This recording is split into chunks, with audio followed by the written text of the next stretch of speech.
വേറെ ഒരു കാര്യത്തിലും നിങ്ങളുടെ എനർജി കളയരുത്. ആവശ്യമില്ലാത്ത കാര്യങ്ങൾ ചുറ്റും ഇഷ്ടം പോലെ കാണും, അതിന് പുറകെ പോയി സമയം കളയരുത്. നമ്മൾ എന്തോരം എനർജിയാണ് വെറുതെ മനുഷ്യരോട് യുദ്ധം ചെയ്ത് കളയുന്നത്. അവരെന്നെ നോണ്ടി, അവരെന്നെ ഇങ്ങനെ പറഞ്ഞു, ഇവരെന്നെ ഇങ്ങനെ പറഞ്ഞു, ആ പറഞ്ഞു അച്ഛാ അത് അങ്ങനെ പറഞ്ഞു, അച്ഛോ അത് ഇങ്ങനെ പറഞ്ഞു. നല്ല ചൂരൽ വെട്ടി അടിക്കണ്ടേ? എടാ, അതിന് സമയം കളയാത്, അതിനുവേണ്ടി നിന്റെ എനർജി കളയാത്.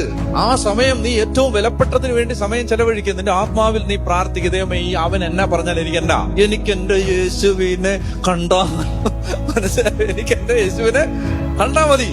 എനിക്ക് വേറെ അതിനെ ചുറ്റും നടക്കുന്ന ലോകത്ത് അവര് എന്നെ നോക്കി ചിരിച്ചില്ല, അങ്ങോട്ട് പോയപ്പോ എന്നെ മൈൻഡ് ചെയ്തില്ല, എന്റെ മെസ്സേജിന് മറുപടി അയച്ചില്ല. ഞാൻ ചോദിക്കട്ടെ, മനുഷ്യര് നിങ്ങളെ കുറിച്ച് നല്ലത് പറഞ്ഞു, അതുകൊണ്ട് നിങ്ങൾക്ക് എന്ത് കിട്ടി? ഒന്നും കിട്ടിയില്ല. മനുഷ്യർ നിങ്ങളെ കുറിച്ച് ദോഷം പറഞ്ഞു, അതുകൊണ്ട് നിങ്ങൾക്ക് എന്ത് കിട്ടി? ഒന്നും കിട്ടിയില്ല. മനസ്സിലായി? ഇതുകൊണ്ട് നമുക്കൊന്നും കിട്ടാൻ പോണില്ല. നിങ്ങൾ സെമിത്തേരി ചെന്നിട്ട് ഒരു കല്ലറയെ നോക്കി അവൻ വിളിച്ച് ചീത്ത മുഴുവൻ വിളിച്ചോ, എന്ത് സംഭവിക്കും? സെമിത്തേരിന്ന് ഭൂതങ്ങൾ ഇറങ്ങി വന്നിട്ട് നിങ്ങളെ കഴുത്തിന് പിടിക്കുവോ?